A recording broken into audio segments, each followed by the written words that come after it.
Hello, I am thirteene, and it's time for another round of Legacy deck imported into Modern that's not quite good enough. So what we're playing with today is Angel Stompy.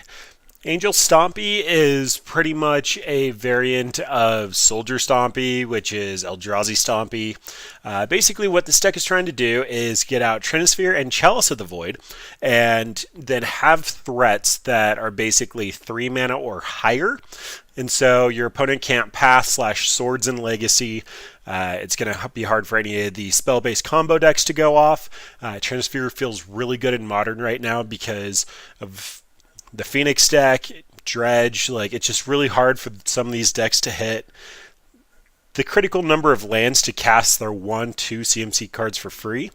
And so the big thing to note here is that in Legacy, we get City of Traders and Ancient Tomb. So these are called Soul Lands. They're called Soul Lands because they're similar to Soul Ring.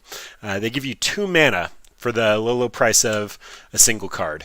And yeah, that's kind of why they're important. City of Traders is reserve list.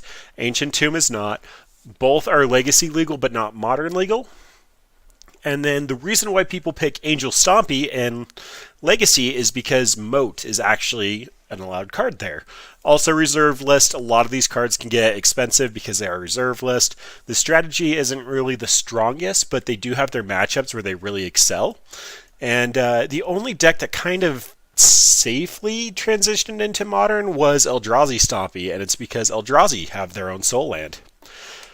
But that's enough for a little bit of the background of the deck. Kind of going back, we have a couple of 2-drops, a ton of 3-drops because that's what this deck does.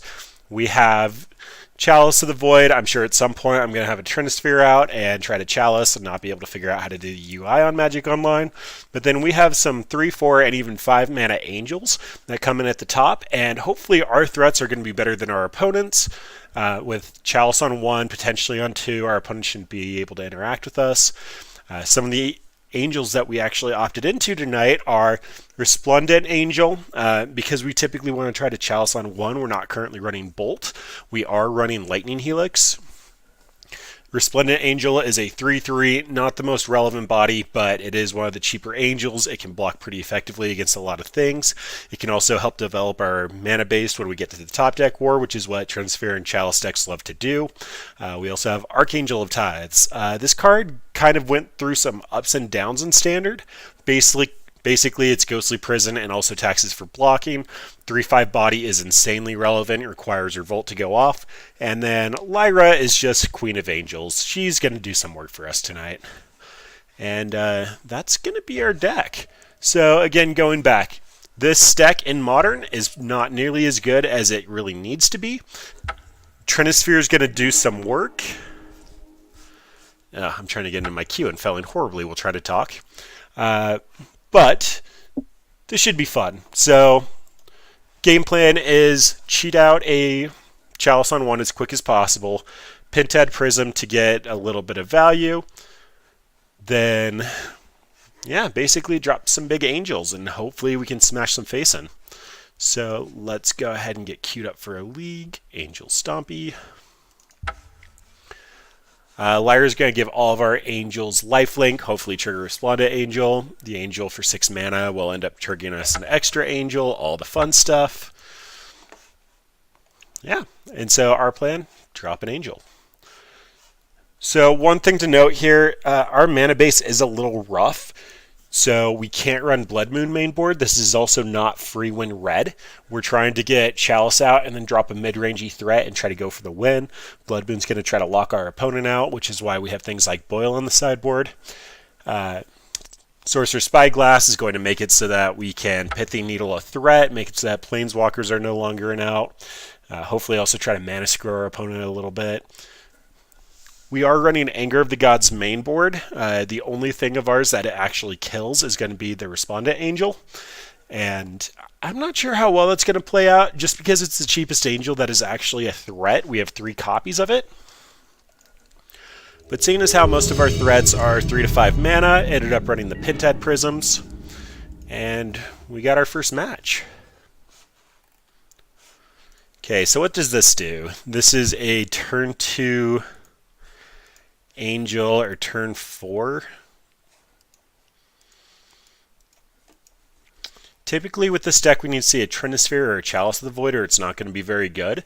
It's possible that our Archangel is going to be good enough. Cavern's going to make it so that it's uncounterable, but I think we need to do something before a turn 2 3/3. Ooh boy, and this is looking a little awkward. But we can Anger, we can Lightning Helix. This seems good enough. Opponent also mulligans to 6. Oh, Chalice is exactly what we want. Alright. So we have a game here. Botanical Sanctum, Aether Vial. Alright, Aether Vial is going to hurt a bit, but creature matchup means this Anger of the Gods has text. Now we get to confuse our opponent by calling Angel on a Cavern of Souls, exile our Simian Spirit Guide, and Chalice on 1. Blue-green is reading Merfolk to me.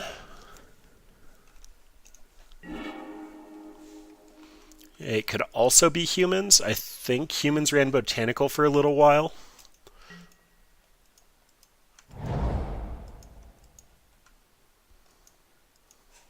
Alright, looking a little bit more like humans.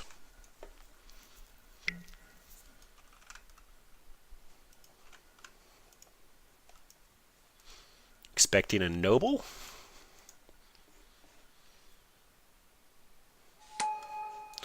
Alright, it's Spirits.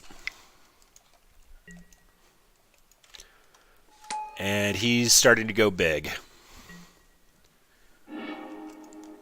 Alright, Chalice is not a good draw. So one more Lord. Anger of the Gods is getting pretty bad. We end up needing a red or a white source for this Lightning Helix to even hit a Lord. Likely going to have Spell Queller up. Not looking great. Archangel should be taxing their mana base quite a bit as far as attackers, assuming it sticks.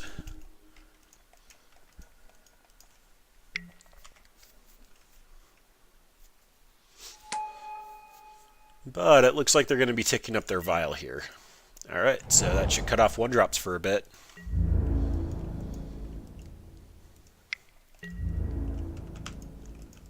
Then it looks like they're holding up a Spell Queller and potentially trying to lead into a Coco. But if we don't see another land drop, this is just not going to go great. It's like we even hit a land drop and we get an Anger, assuming that they can do something to protect their board. It's just over, so red source. Yep, that's not going to work. Oh boy. Alright, well they only have 1 card in hand, which means a land is a live draw. We have 23 of them, it shouldn't be that hard to draw one. These Stompy decks really do struggle with the ability to actually draw, though.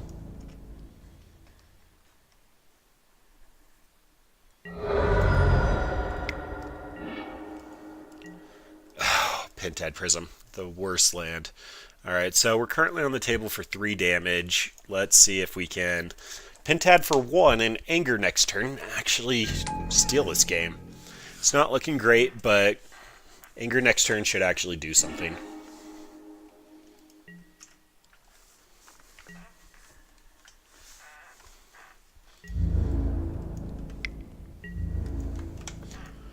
Alright, so they're going to need a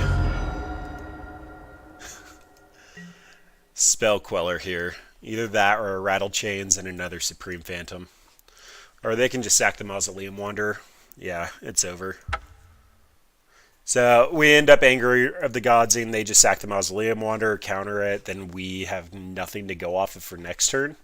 So let's just move on. That's a rough mana draw. Alright, so they showed us a lot of fast lands. Boil has like no value. Wrath of God seems fantastic. Chalice is actually actively bad here. We only care about the Noble, the Mausoleum Wanderer, and the Aether Vial. Sorcerer's Spyglass is a little cute. We actually use our artifacts more than they do, and you never want to board in for Aether Vial. Blood Moon's a little cute, but I think it's going to hurt us just as bad as them. Archangel of Tides actually has 3 white in its mana cost. Leyline doesn't really do anything. And we have to bring 1 thing in, so it's probably just a single Blood Moon, and we just won't cast it if it's going to actively hurt us. We do have 23 lands, so this should be fairly easy to get above 2 lands. Love to play first. And this actually has some mana in it. We can Lightning Helix the first 2 things. We can start ramping with the Pentad Prism.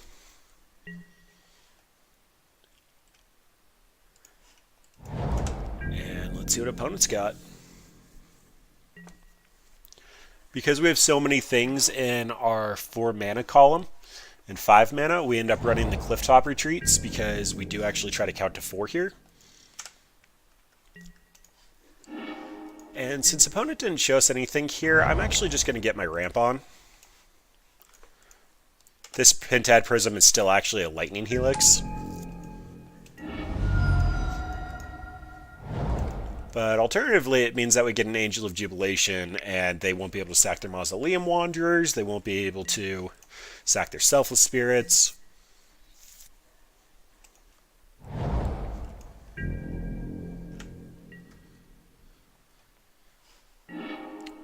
Alright, well that's interesting. They're not doing anything. So probably an in-step Rattle Chains.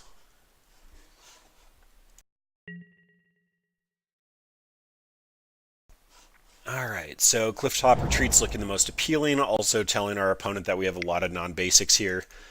Makes it less likely that we see a Blood Moon. Here's Angel of Jubilation. Pause while they read. Players can't pay life for sacrifice creatures to activate abilities, and an Anthem for all of our non-black creatures. Then ship it on back. Alright, path works. In case we do see our Blood Moon, I want a second white source.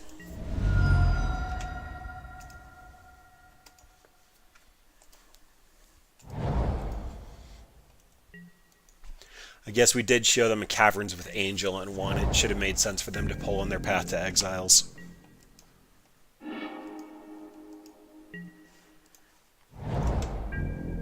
Alright, so we'll see if they have an in-step Drogskull Captain.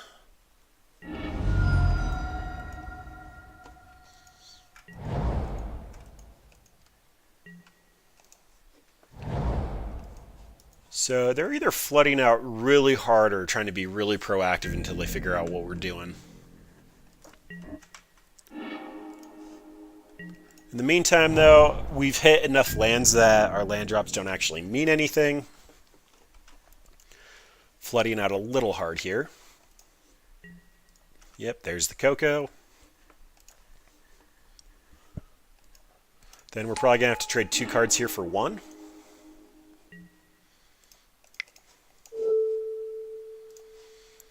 And I don't like these on the battlefield, so I'm just going to get rid of them now.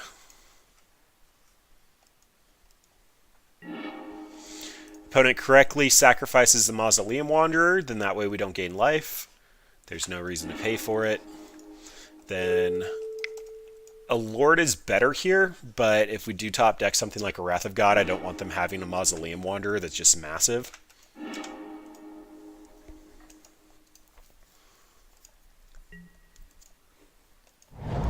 Yeah, super rough trading 2 Lightning Helixes for a Collected Company.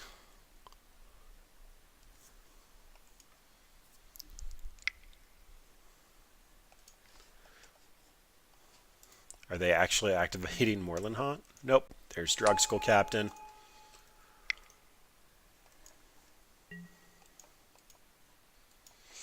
Alright. So now we need Wrath of God or Anger of the Gods. And instead we draw a monkey.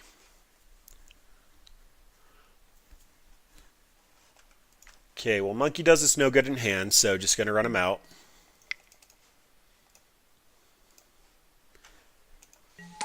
Then we have 2 legendary lands. I don't believe that they run any Field of Runes, but going to hold Nykthos just in case. Nykthos is here just to give us a big mana dump for our Resplendent Angels, but that doesn't do a whole lot. Yeah, this is going downhill quickly. They had 2 very good draws, and we had 2 really bad draws, but that is one of the costs of our deck. Now, Anger of the Gods doesn't even cut it. Yeah, and we get flooded out crazy hard. Wow, that was rough.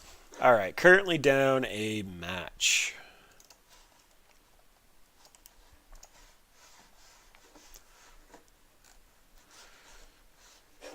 So when we do actually go look at our threat density here, we end up having Baneslayer, Lyra, Aurelia, multiple Archangel ties that would make it so that their creatures can't attack in.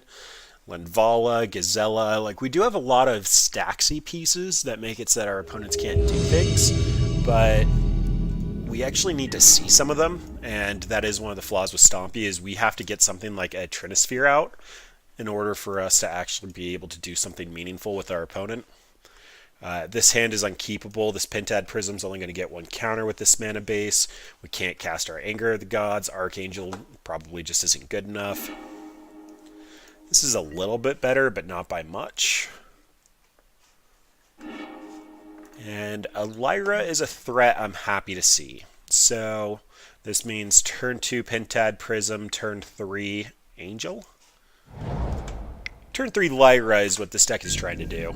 It would just be better if we had something like a Trinisphere to help lock out before that happens.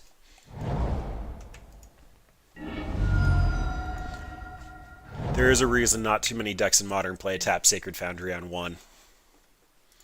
Alright, and looks like we're playing against Ponza. Alright, red-white, Pentad Prism.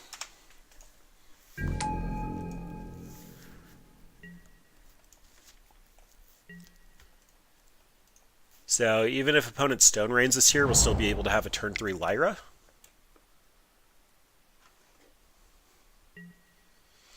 Yep. As expected. And just in case that they are on the land destruction plan here, I'm going to run out Gemstone Caverns. It's the one I care least about. Get white, white.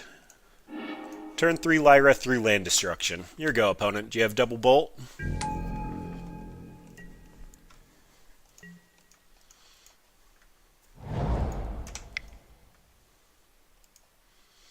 There's a Bloodbraid. Into a Molten Rain. Alright, so this Lyra is going to have to go the distance here.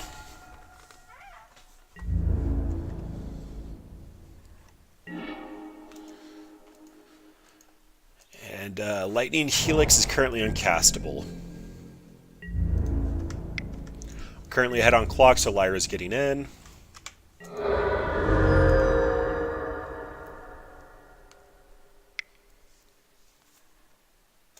There's another Bloodbraid.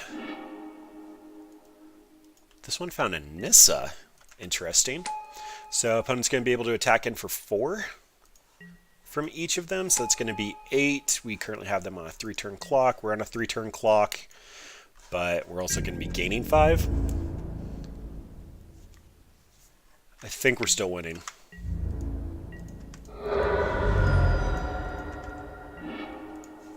And Plains is not great.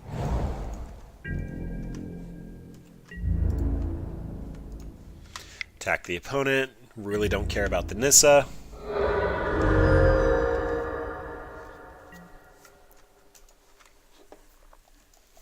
And unfortunately, Mountain doesn't speed up our clock at all.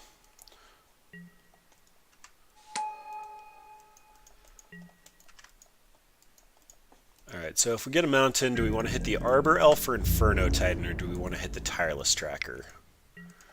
We're going to be at 15. They're going to have 11 on the table. Inferno Titan's not lethal, but I don't want them drawing cards. Do we actually have to kill Nissa here? So Nissa puts a 1/1 counter on everything. That's currently 12, 16, 17 damage. We're going to be at 15.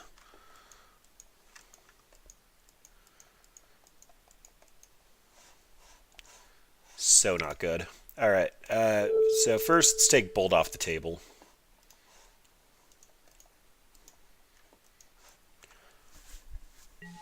Then we can make our land drop. We'll just call Angel. I imagine opponent already knows what we're up to at this point.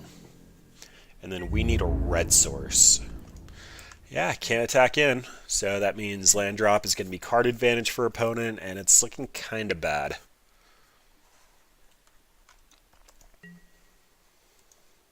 Yeah, I don't care. At least not yet.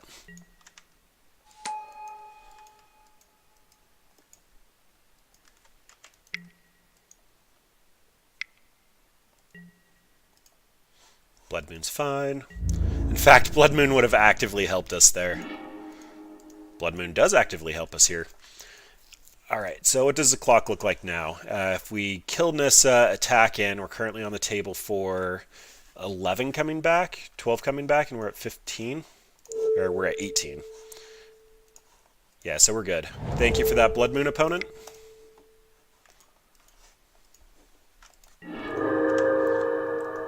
That's down, and if opponent has Inferno Titan, we're still alive. They have a fetch land and an Inferno Titan, I think we're dead, but we just need to close this game.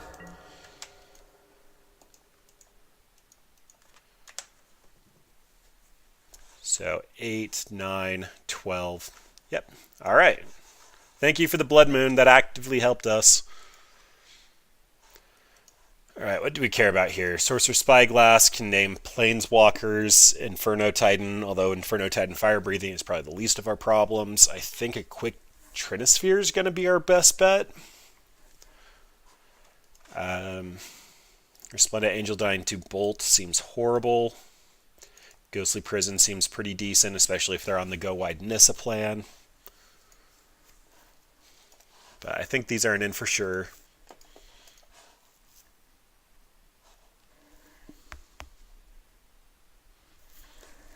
These can at least name Arbor Elf. That's going to take off their main source of mana. We even have mainboard Linvala. This should be pretty decent for us, but the lands have just been quite painful. Alright, so is there any reason to have the Dies to Bolt 3 mana Angel over anything else in our deck? Maybe the Anchor of the Gods? This can only snag a Tireless Tracker on the play. It can hit Arbor Elf, it can hit the tokens, Bloodbraid.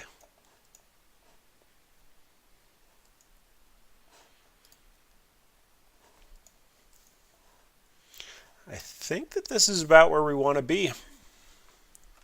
Don't have a lot for this matchup, though. Basically, Valakut and Tron are going to be our worst matchups. I assume Pawns is somewhere in that list because they care about mana.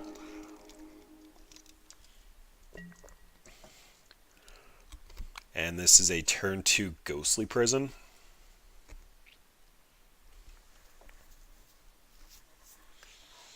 We can do better.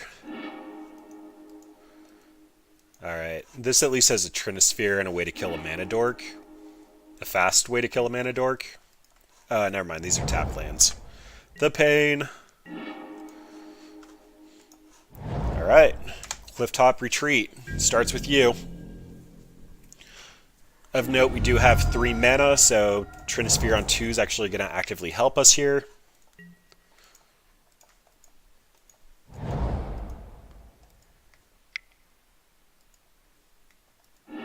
Aw, they have land destruction.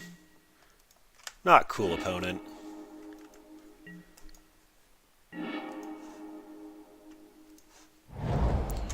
Alright, well, let's see if they have another one.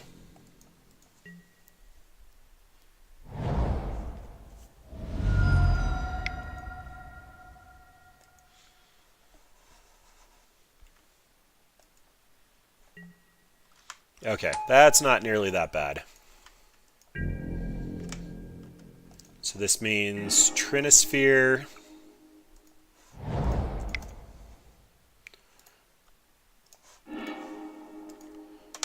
They already have 3 mana, but this will at least slow down some of their bigger plays. It'll also make it so that their Mana Dorks and Utopia spells aren't nearly as worthwhile to go after.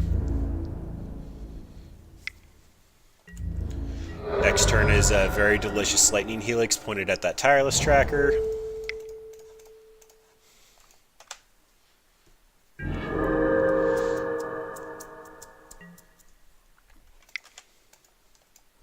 Then I'm assuming that they have to have like acid mosses in hand or something along those lines.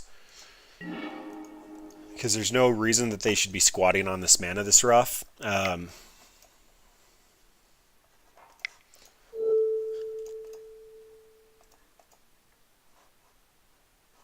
Okay.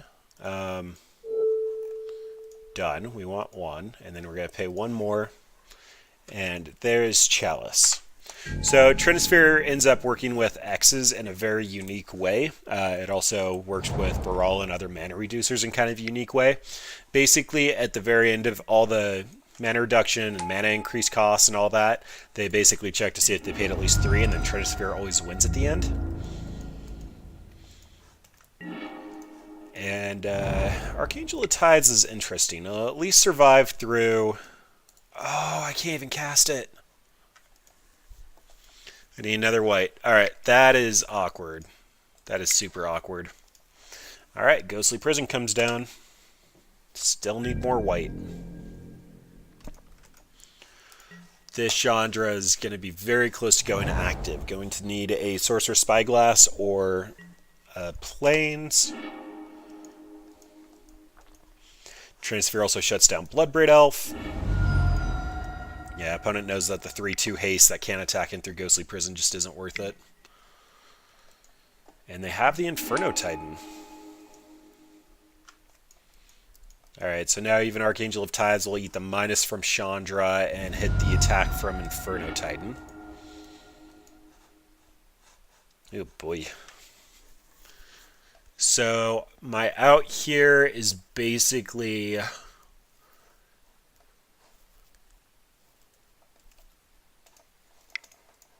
Well, it's going to start with Pithy Needle next turn, otherwise it's a scoop. But Inferno Titan's going to get in for 2, they're going to be able to pump it, hit us for 8-11. So probably just dead.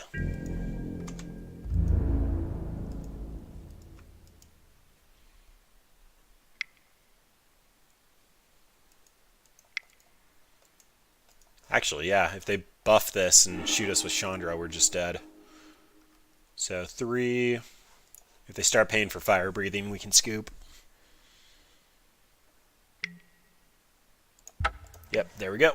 Alright, opponent saw the line. Now we're on the play, so...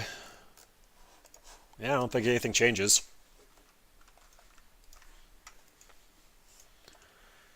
We're trying to cheat on mana and opponent's land destruction. It just feels super favored towards them. But we are currently 1-1.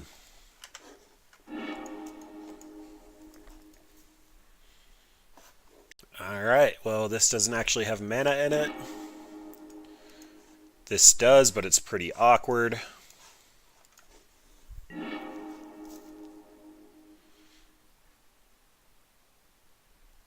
I'd love to kill a quick Arbor Elf, but I don't think that that's where I'm at this game. I think they just have to not be on the nut draw. And I need to get a threat. A hard-to-answer threat. I think a Simian Spirit Guide's possibly the best draw here, just so that we can get a turn 2 Trinisphere. Alright, well they started off with quick mana. Gazella is bad because she dies to Bolt. But if we make it a 6 mana Bolt first, that's at least a game I'm okay to play.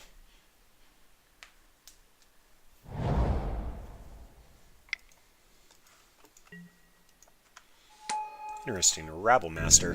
Alright. I don't care about that nearly as much as Stone Raid would have been bad.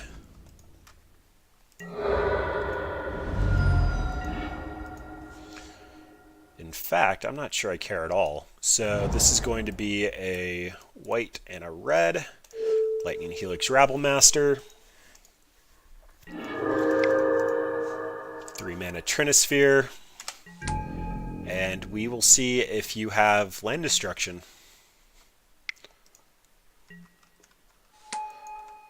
Tireless Tracker is not land destruction, although it is card advantage.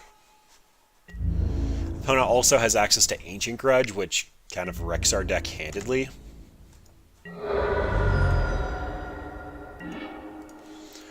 But we have a Gazella, so if you don't have a Bolt,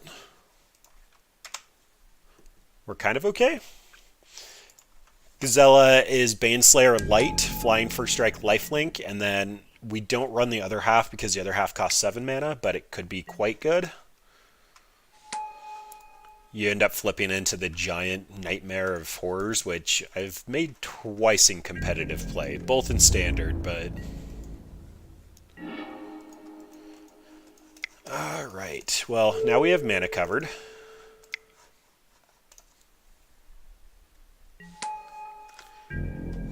And we're going to hit for 4, get hit for 6, but we're doing a... actually get hit for 7. But we have an 8 life swing, and they have a 7 life swing. So we're winning.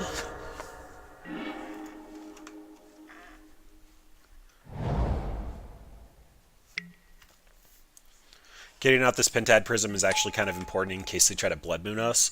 They probably took them out when they actually mana fixed us game 1, but it is potential that we just get hit by a Blood Moon since we can't fetch and actually hit our basics.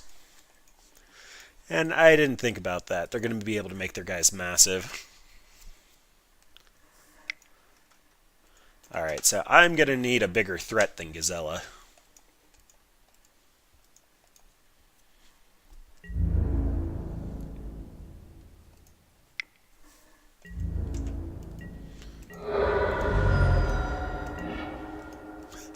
Alright, that's not exactly a threat, but it's a chump blocker. I think that changes the clock.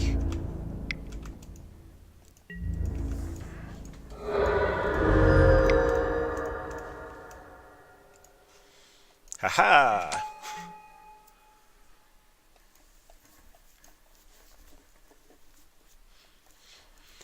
Your deck's never quite doing what it wants to be doing whenever you hardcast a Simian Spirit Guide.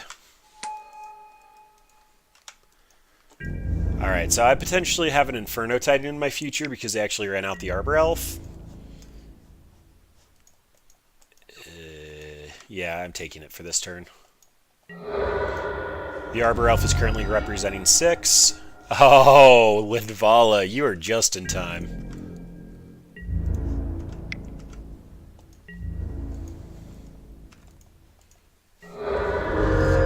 Alright, so they spent last turn playing their Arbor Elf, and now they can't activate abilities. And we're also posing lethal on the backswing.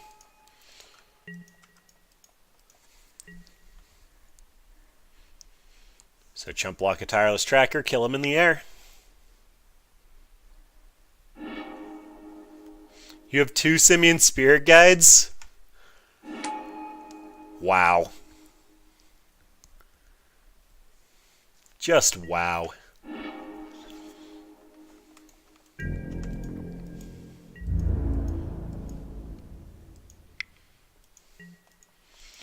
Alright, so if I chump block here, it's still going to be the same clock next turn, so Simian Spirit Guide can still stay on defense.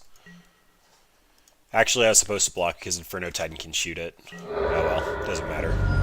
If we don't top deck something like Lyra here, we're just dead. For shame. Double Simian Spirit Guide. That is just heartbreaking. So, deck showing a little bit of the weakness here. This is why everybody's kind of leaning towards the Eldrazi Menace, because Eldrazi would actually make it so that we could Thought Knot, and we could also do it faster. It also means that we would have Reality Smasher to just start putting a faster clock on than trying to top deck a Lindvala. Having Moat is what really pushes this to be a kind of a thing in Legacy. And pretty much the entire deck building, like the tax for deck building, is putting in the soul lands, and we don't really get access to that. Pentad Prism is a poor soul land, and it's basically there for our threats, not for our cheap hate, but it's Angels. We're playing Angels. That's the bottom line here. When was the last time you saw Archangel of Tithes in Modern? Yeah, you're right. Never. This is not a thing.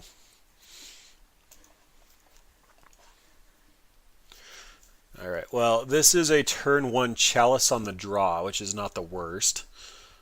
It's basically everything our deck is trying to do.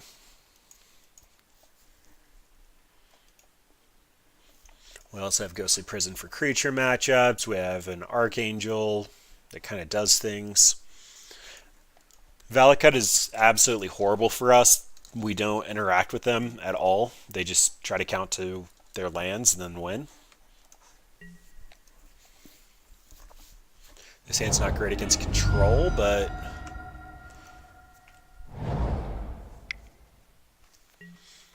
Alright, well, you get our Chalice. If this is Mardu Pyromancer, we have a decent shot with the Ghostly Prison. If it's Hollow One, we have a decent shot with the Ghostly Prison. But they took Chalice, so... Probably looking at something that...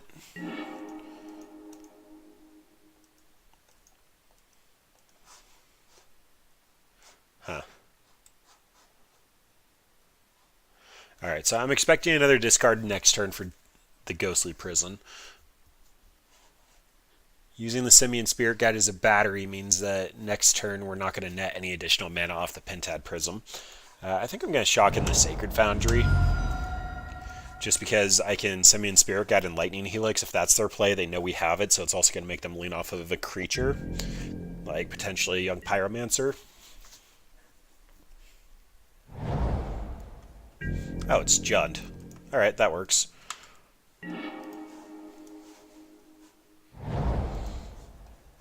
Alright, so I'm expecting discard, I'm expecting Kolaghan's Command, I'm expecting Goyf, I'm expecting Bob.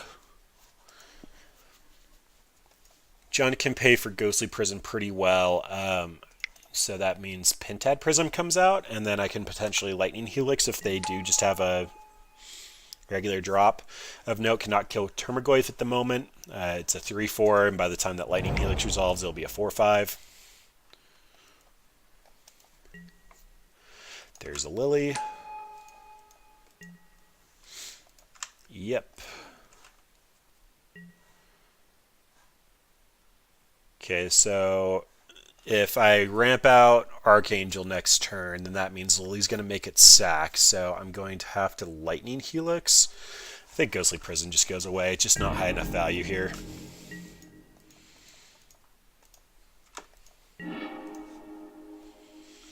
Alternatively, I can run out Simian Spirit Guide and Lightning Helix Liliana. That way she's going to die. I'm expecting Bloodbraid next turn, though. Kolaghan's Command with... Can I just do it all? Can I Archangel, Exile Simian Spirit Guide? Yeah. Alright, so I can Lightning Helix and... Archangel, which means they have to have Assassin's Trophy. Oh boy, this feels awful.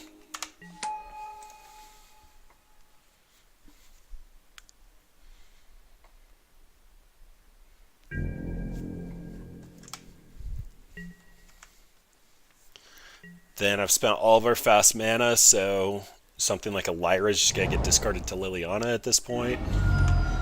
Assuming she sticks around, I'm expecting this to be a fatal push.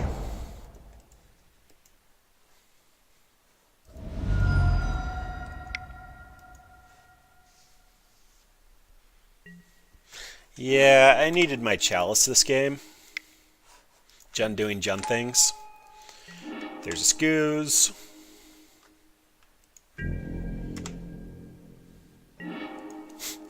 Oh, there's a little bit of mana. But this is looking kind of locked up.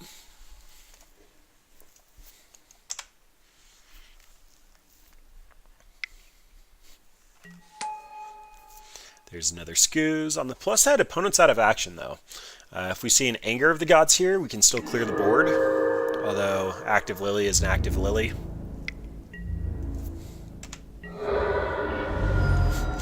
That Chalice is a wee bit too late. But its opponent knows we have it, so may as well get it out there.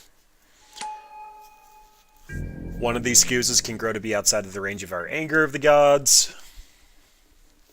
Lily can make us sack whatever Stompy creature we draw.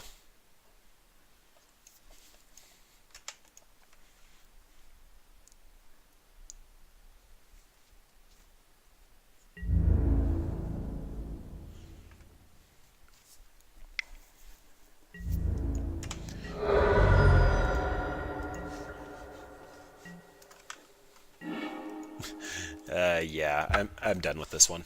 So opponent definitely gets the free win there. If we were on the play and we could Chalice on one, that meant that our Archangel would have come down. This is where Blood Moon comes in. Punish greedy mana bases. Trinisphere loses a little bit of value just because of K command, so I'm willing to trim on those. Plus, a lot of their threats are 3 or 4 mana. This would only stop their discard, and this is going to get discarded, so that's a thing. Spyglass for Liliana. We care about the cards in our hand. We also care about our creatures. Leyline of Sanctity can come in. We really just do not like discard. If we're bringing all of this in, it means that we're probably going to cut on probably just some of our threats and some of our ramp. Lightning Helix actually doesn't remove much. It'll hit a Bob, but that's where we're at. We're just not doing good enough. Wrath of God can hit a board of creatures, but they typically just try to get like a Goyf and protect it, or a Scooz and protect it. It's probably better than our Anger, though. Anger Helix. It's looking like about as good as it's going to get.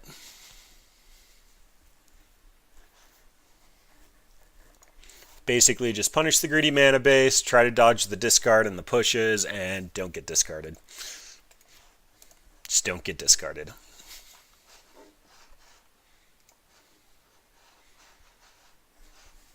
I think opponent's still trying to figure out what the heck we're doing. If we had Moat there, it would have meant that none of our opponent's creatures could ever attack. They'd have to find the Assassin's Trophy to blow it up. If we had Soul Lands, we would have been able to ramp out a little bit faster and not have to commit like 3 cards into getting our Archangel Tides out.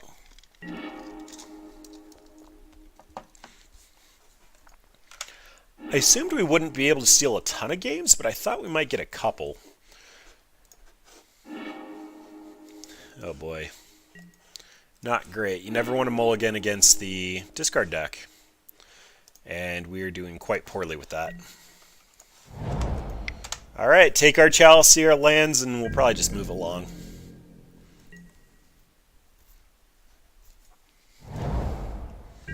Oh, alright. So not discarded yet. And then we draw a Leyline. Fantastic. Alright, well, Chalice on 1. Probably looking at Goyf on the opponent's side. Actually, this early it's probably a Bob. Although, I know a lot of stock lists have stopped running Bob since they got Bloodbraid unbanned. Scooz has been a pretty popular option because your shock mana base ends up hurting you so much that you can't, like, you just lose too much life.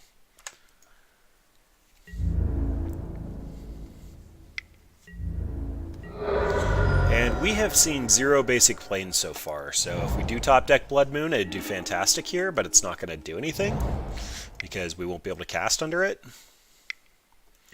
There's Lily.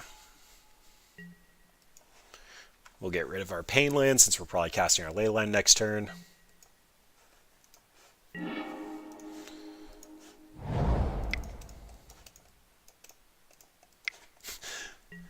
Draw the Leyline like a scrub.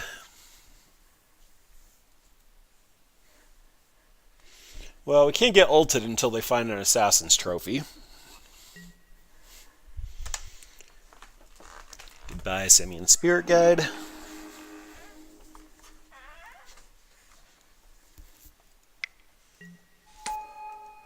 There's the Goyf.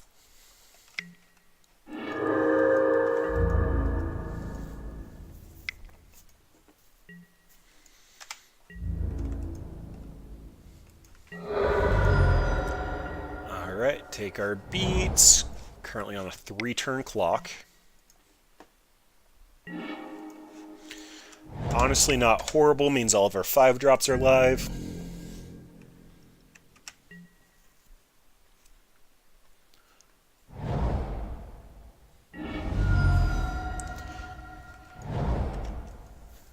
Now, Raging Ravine's online, which means that we're currently on a 4-7-10. We're on a 2-turn clock. Assuming they discard a different creature type. I make card type, but that's fine.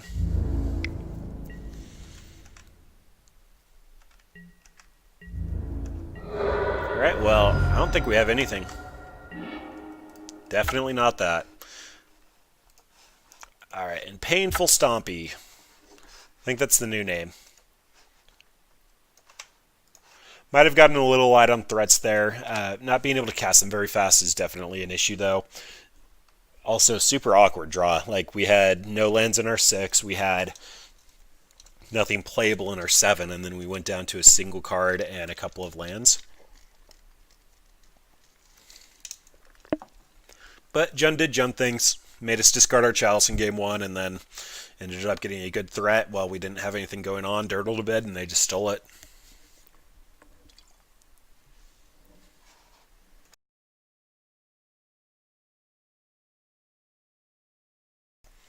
So there's definitely incentive to go Eldrazi if this is what your game plan is. Eldrazi Stompy. Alright, this is turn 2 Pentad, turn 3 any number of threats. We haven't been mulliganing very well, so I'm going to hang on to this. Plus, it'll give us a chance to actually get our angels out. And looks like we're playing against some variant of Phoenix. Oh, look at that. The nut draw. Alright, well, if they can Manamorphose into 2/1 drops, that will suck, but then we'll get our Ghostly Prison down in 2 turns. Oh, look at that. The nut draw. Eldrazi Stompy, though. So basically, exact same concept. Oh, this is Legacy. But Chalice of the Void, Walking Ballistas, Endless Ones, Mimics, Reshapers, Spirit Guides, Thought-Knots. Like, it looks a lot like our deck, but it's not nearly as intense of a... Alright, so we're dead. If they have a Bolt, we're down. We're going to be dropping a Pentad Prism this turn. No reason to tell them anything other than the fact that we're white. Leyline of Sanctity, because this is the burn variant. Blood Moon does absolutely nothing. Rest in Peace seems alright against the other half of their game plan. Trinisphere, this is why we're playing Trinisphere, although it doesn't make much of a point when they can literally just 12 us on 2. Chalice is also good against all their 1-drops, and then they're just discarding to try to get Phoenixes back. Also means that Faithless Looting can no longer populate the graveyard. As far as cuts, the 3/3 dies in combat. Archangel's a fantastic blocker. We need to be able to get Pentad Prism live, which, especially on the play, is going to be good. Anger of the Gods is exactly why it's in here. Get rid of the Phoenixes. The red version also plays Monastery Swiftspear. The Lightning Helixes lose a little bit of value, but gaining life against the burn deck, we're not going to be cutting them. Archangel of Tides has the same effect as Ghostly Prison, Jubilation. They're not going to be trying to pay life on their creatures. Probably another reason for Linvala to get cut. Gazella has lifelink. Aurelia seems mildly awkward. She's good at attacking, and she can kill a Phoenix. But these have lifelink. Sure. And we've seen the gemstone every time we're on the play.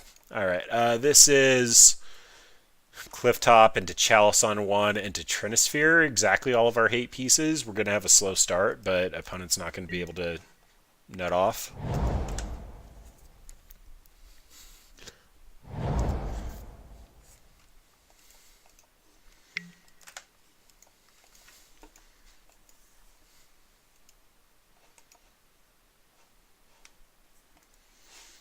Do you have 2 Phoenixes again? Because... wow, no Phoenixes. Alright. Can't say I was expecting that. Well, if opponent sees Chalice, they're going to know. So may as well just... The Gemstone Caverns typically shows what we're doing anyway. We're going to look a lot like Sun and Moon at the given moment. Not necessarily Angel Stompy, but... if they kept a light hand, which it looks like they didn't because they're discarding Mountains, this Trinisphere is going to come in super clutch.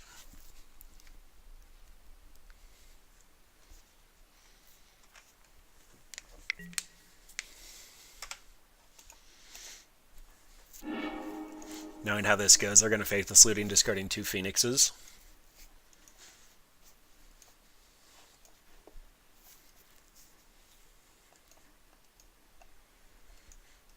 But this is looking like it might just be a burn hand. Oh, I guess I couldn't faith this looting. Derp to derp. I have a Chalice. Thank you, MTGO, for not making me remember I have a Chalice.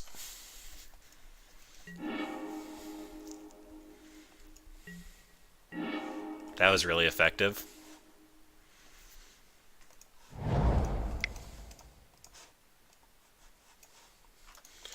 I should tap correctly. I've played this game before. I know white spells cost white mana. Oh! Derp the derp. I was supposed to Trinisphere here. Oh well.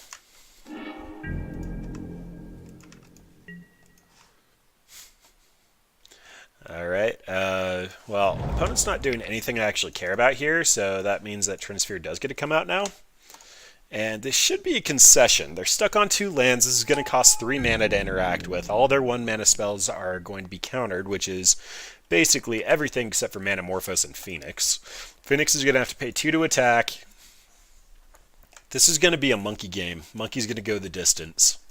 He's going to do all the monkey things.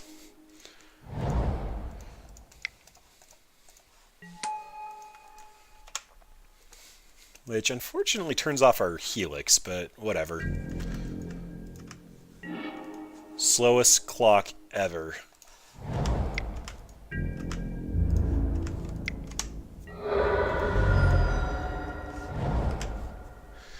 Well, you can do something now. Light up the stage looking for lands. Oh, you found one? I really don't want to put out this Cavern of Souls yet.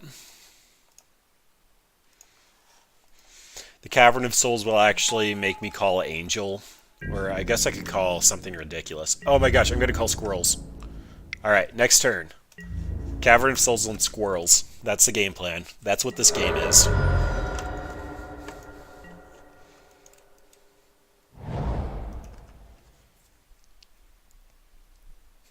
Please, Phoenix, forget there's a ghostly prison.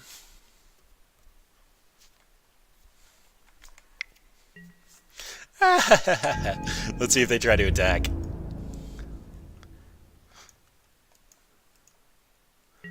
I guess not. Alright, they remembered. But, Helix?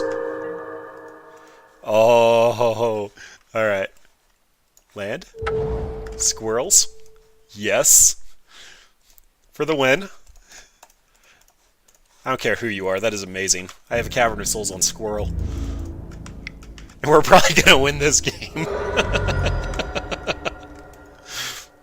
Alright, so showing the ley line might have been a little loose there. They already can't hit us with any of their burn spells, but they had to have assumed that we had it.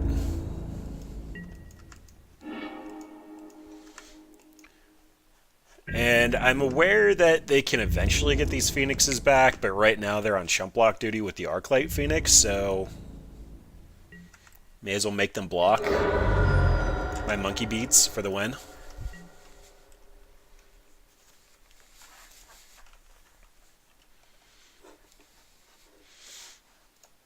Where's my snipping tool? Highlight. That's the winner right there.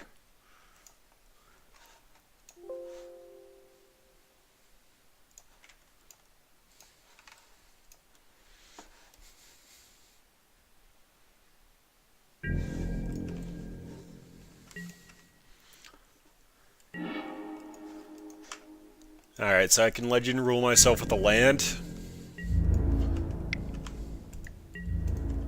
I think at worst that makes him blow a surgical on one, so I may as well give him the opportunity to take a peek.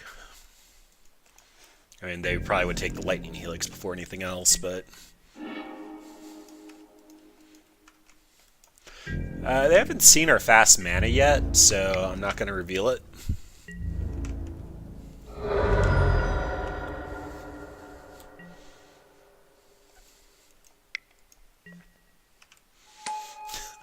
Another chop blocking Arclight. Lovely.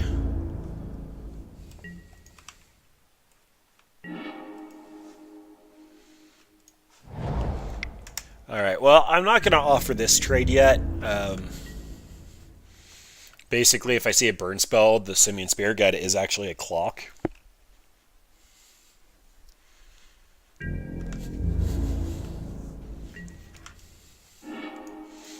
exactly like that, just as we wrote it up. And yes, that was completely intentional, tapping the Scroll Cavern for mana.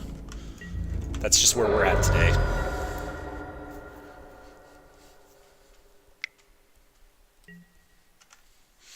Alright, looking for another land so they can cast 2 spells now. Oh, they can also bolt my Simian Spirit Guide.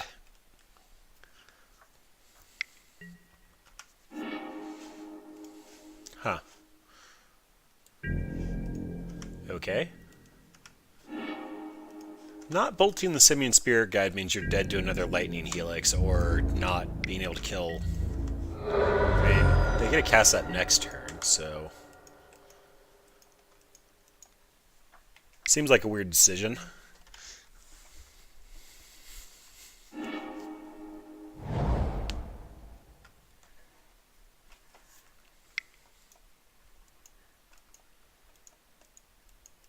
I'd love to top deck Aurelia, but I think we took her out.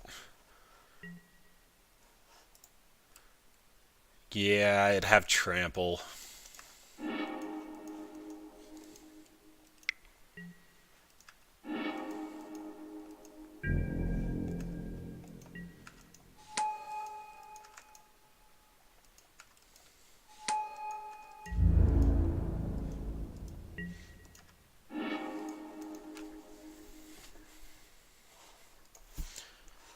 I seriously cannot draw anything.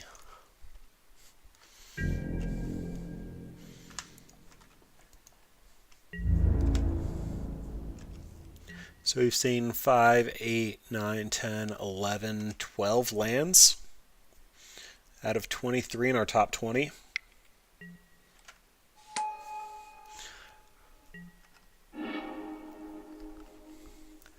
Alright, well basically any of the angels that we left in our deck are going to win the game here. Except for maybe Gazella because she'll eat a lightning bolt, but...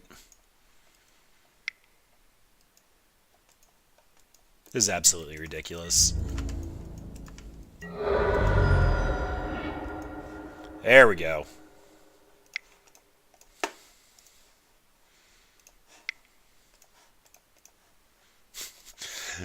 Yes, that was completely unnecessary and didn't do anything productive. Alright, now they're taxed to block as well as taxed to attack. And this should be a concession because they're going to have to leave up 3 mana to trade 1 for 2.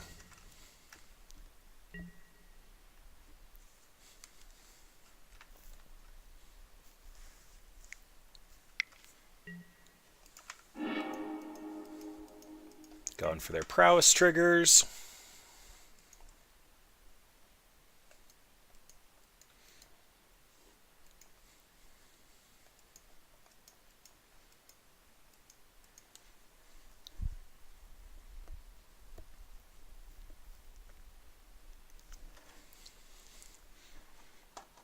I mean, opponent, to be fair, we gave you until turn 16 to try to get out of this.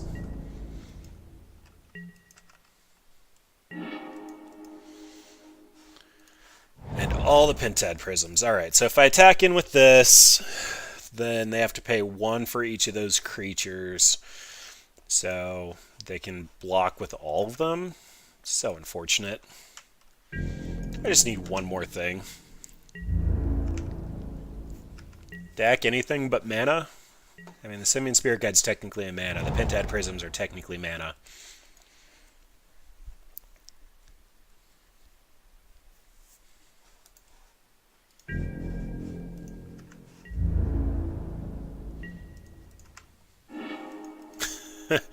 Alright, well, we can make it more awkward.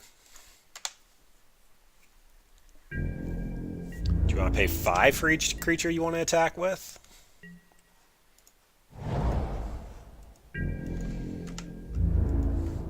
You actually have enough mana to do things. Okay, that should be the game here.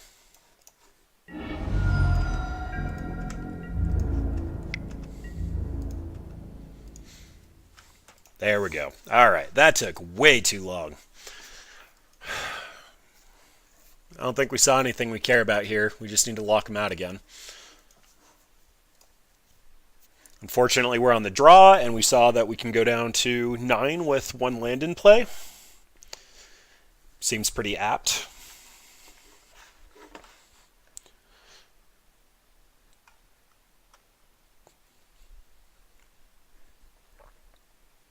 Got a cover screen for just 1 second.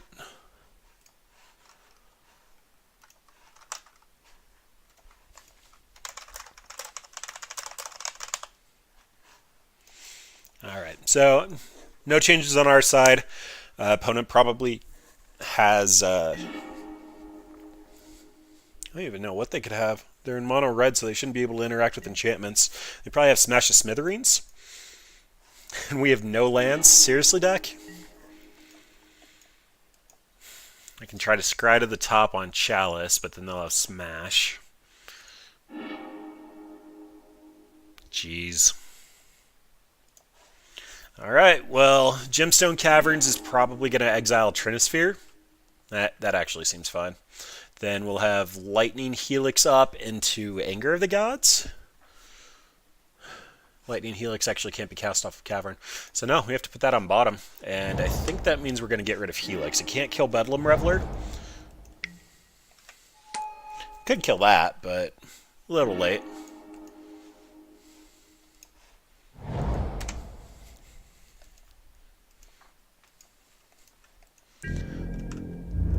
Oh, opponent's on a single land.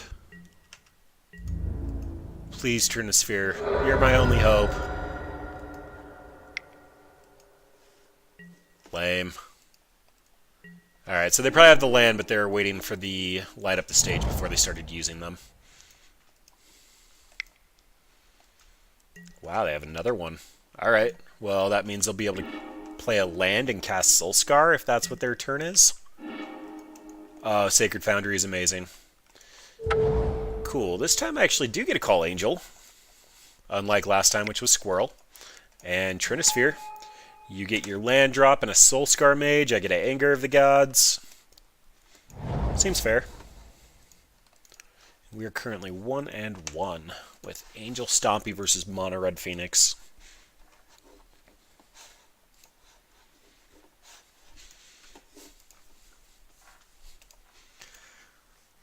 Alright, so opponent apparently doesn't have their Smash the Smithereens in hand. Yep, there's Soulscar. This Anger's going to turn into a nice and tasty 2-for-1.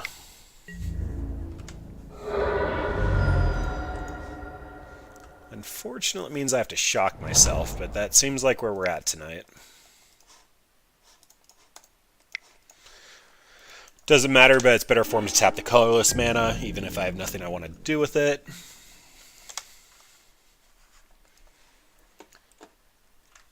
Then opponent's got 5 cards and a single land. We have enough mana to cast any of our big drops. I'd love a Lyra. I don't think they have a way to deal with Lyra. Alright, and a Swift Spear.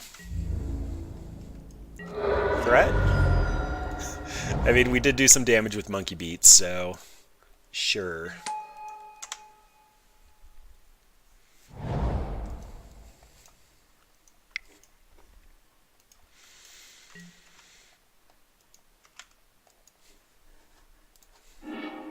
I absolutely hate this card. That hurts you! I'm the at least 3 mana deck. And you're playing Eidolon? Alright, well, if that's what their plan is, I think I'm on Manamorphose.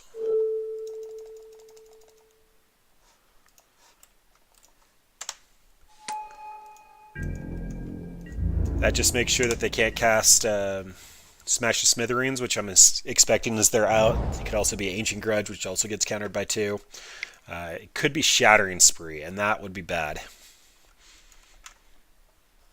But opponents got to do what they got to do.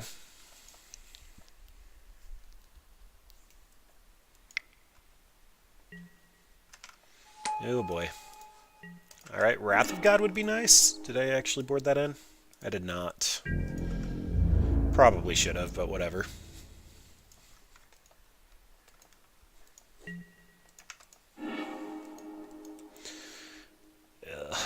Alright, so currently looking at 4, 7, 8. I think we have one more turn to draw an angel before this is a lost cause.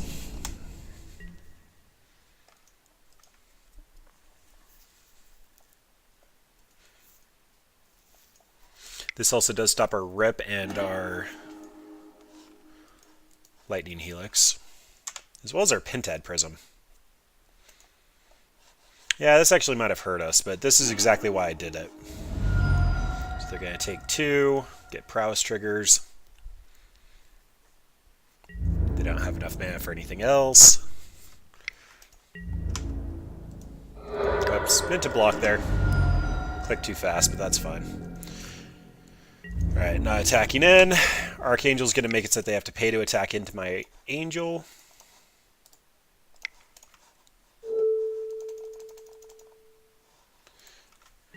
So they'll have to pay 1 to get into a 3/5 blocker. They'll have to have 2 spells off of 5 lands in order to get Bedlam high enough to actually kill.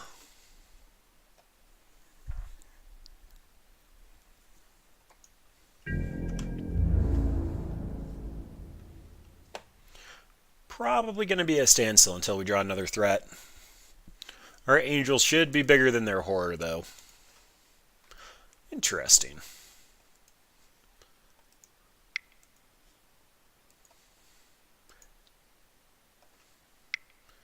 Alright, so they can put 1 spell in.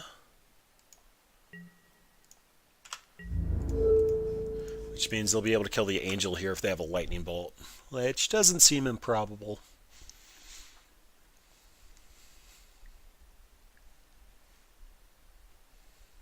Actually, if they bolt the angel and assign damage to that first, they'll be able to kill the angel and the Simian Spirit Guide, hit us for 2, take 2. Still need a stompier angel than their horror. Deck is not being kind, though. How many threats do we actually have before boarding? So we have 3 respondent angels, 7 4-drops, and 2 5-drops.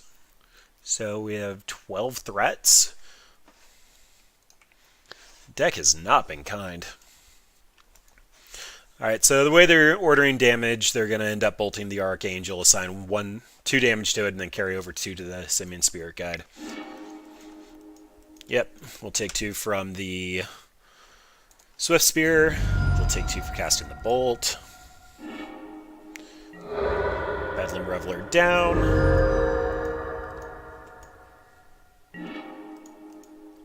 And this has been painful. Super painful. Alright, currently 0-4. We've put up a little bit of a fight, but also lost a ton of matches that we'd be able to win if we were eldrazi. We really need Moat and or Soul lands in order to make this work in Modern, but kind of figured that's what was going to happen. But Angels, like, look at that. We have Lyra and Linvala and Aurelia. All the fun cards. Ghostly Prison also wasn't that much of a hoser versus Phoenix. We did end up winning games because of it, but I don't know if it was just because we played against Mono Red and not the Blue-Red version, but they just were able to continue powering out threats. Probably needed some sort of card advantage in here somewhere, an Outpost Siege, Advances Blasting Cannons, a Chandra. Big Red does feel like a better version of this right now, being able to Blood Moon and actually expedite out the 3-mana threats. Trinisphere has been doing some work, and we haven't even seen any sideboard hate for it, which there's a ton of artifact hate in Modern right now. But just being able to drop a big threat doesn't seem to be able to go the distance. Even Spirits was able to just path our, I think it was a Gazella in Game 1. And just because we didn't see the Chalice, there was no recourse there. They just ended up getting it. Trinisphere is also a lot more powerful in Legacy, where Force of Will is an actual card. This seems fine. Nothing busted here, but we get to interact with our opponent and start going to top decks, which is what this deck needs to do. Until they Thoughtseize us. Jund was pretty miserable. We put up a fight, but... well, that is saving grace. That Chalice actually might be able to steal us a win here.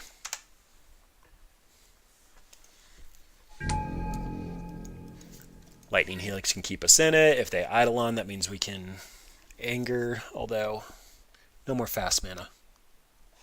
Yep. Awesome. All right, so opponent just let us have it. They didn't even try to check what else we were doing. We have Ley Lines. We get Trinispheres, Pentad Prism. I'm probably going to trim on just because it's not overly strong. Care about all of our lifelink. Dying to Bolt has been a huge problem this game, or this league. The Resplendent Angel just doesn't... It's good when we have mana and we're going long, but we never drew them in those games. Whereas, like, Archangel of Tides is just going to be double Bolt or lose. Aurelia is going to be double Bolt or lose. Gazella is going to be Bolt, but she's also a 4/3 lifelinker, so she's staying in for sure.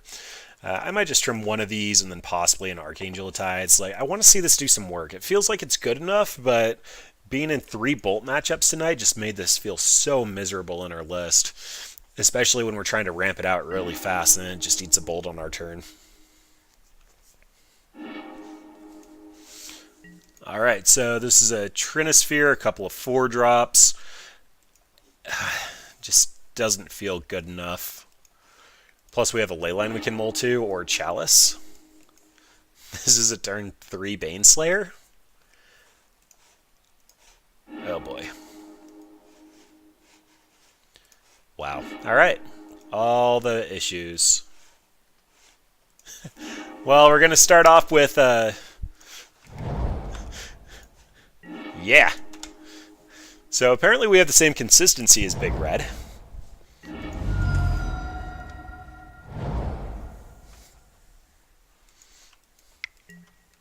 Should have left the land on top. This is always a consideration when playing against Burn. You can scry a land to the top and just kind of fix your mulliganing. But there's a Helix, which is almost as good.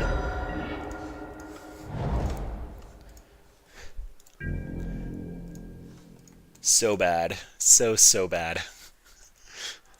Mull to 3 against Burn. But Chalice and Leyline can fix a lot of issues against Burn. Do you want to give us the attack trigger? Alright. Well, that's a start. I don't want to take any more damage from it, but that's a start.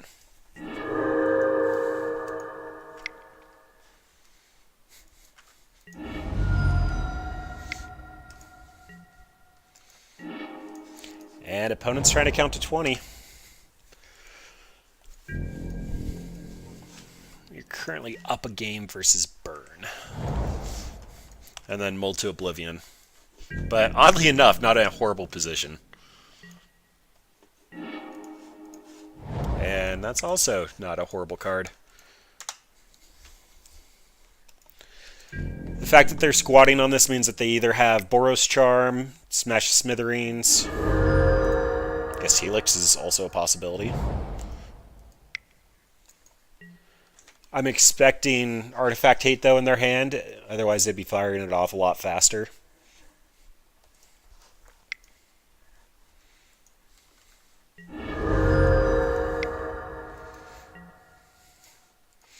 Alright, or they just saw an opening. Also not terrible, but maybe a little late. Modern staple Archangel of Tides. They have to pay 1 to attack us or pay 1 to block, depending on if it's attacking or not. So creatures won't be getting in, but we're also dead to 2 bolts, so...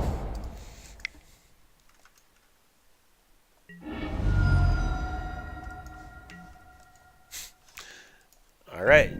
I think we have 1 turn to top deck a Lightning Helix or preferably a Lyra. Another Skewer. Yep, we dead. Okay, this time hopefully not going to mulligan down to 3 cards. Any changes? I really don't think so. Another Angel to be a fast clock would probably be good, but I don't think we have the room for it. Early Trinisphere, I think, is still our best game plan. Early Chalice is also a fantastic game plan. A Leyline is just winning. Love to play first. And this has a ley line and a Trinisphere. No fast mana, but not going to be mulliganing down to 3 again.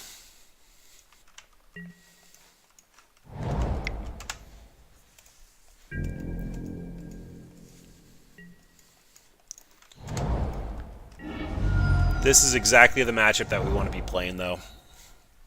A lot of 1-drops, a lot of cheap things.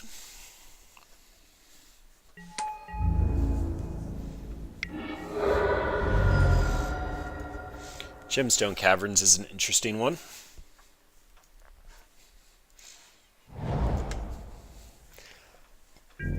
But I think we're at a point we have to give opponent another turn to drop out creatures. Then we can sweep it up with Anger. Sensing any kind of mana issues, Transfer would be good, or we'll just end up wrecking their board here. And Lightning Helix on top is fantastic. But sorry, opponent, this one's not going to feel great.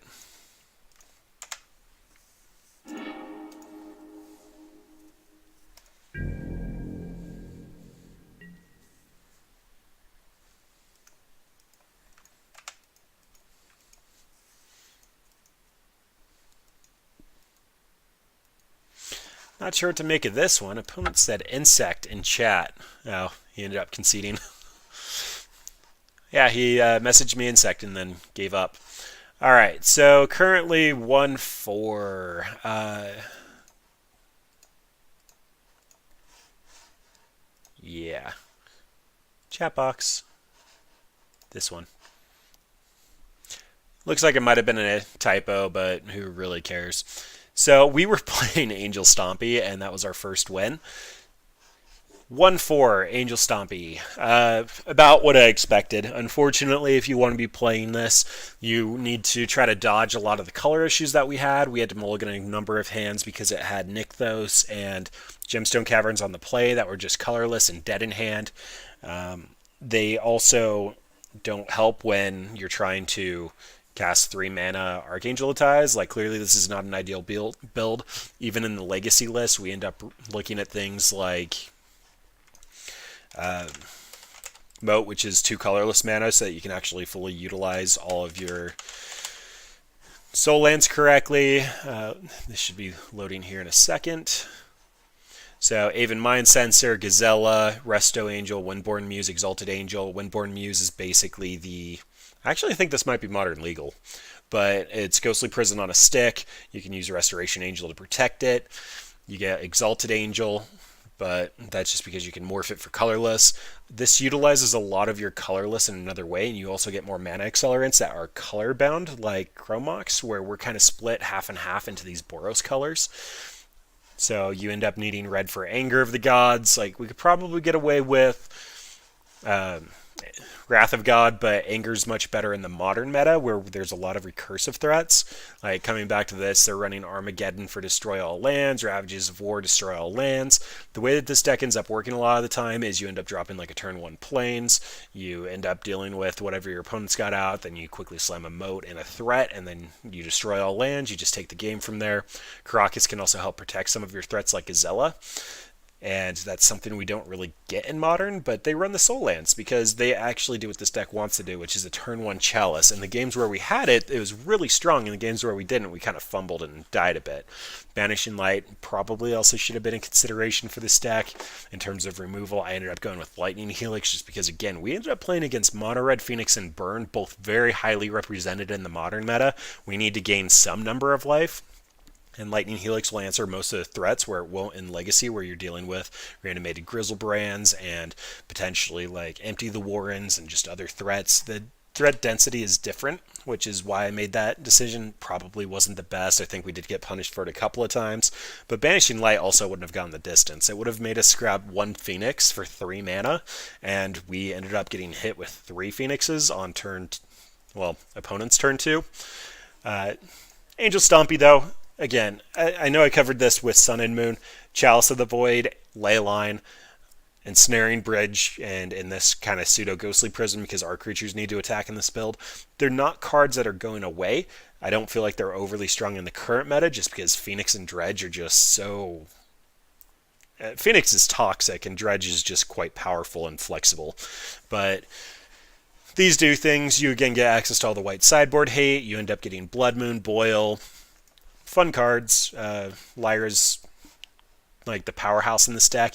Probably need to have more than one. There are times when Lyra being a pseudo lord, giving the +1/+1 and lifelink would have just made the games insanely easy. Ponza felt like a hard counter to our deck. Jund is going to be winning that battle most of the time. They come out faster than us. They also disrupt harder than us. But Angel Stompy, we played Angels. We Caverns to Squirrel. About what I expected. I mean, if you have any comments or have any success with this build, I'd actually be interested in seeing it, because this does feel like it's missing something, and it's probably just the fact that you can have colorless threats in Eldrazi, but if you know something I don't, I'd love to hear it and try this again, because Angels are fantastic. We need more Angels. Otherwise, thanks for watching.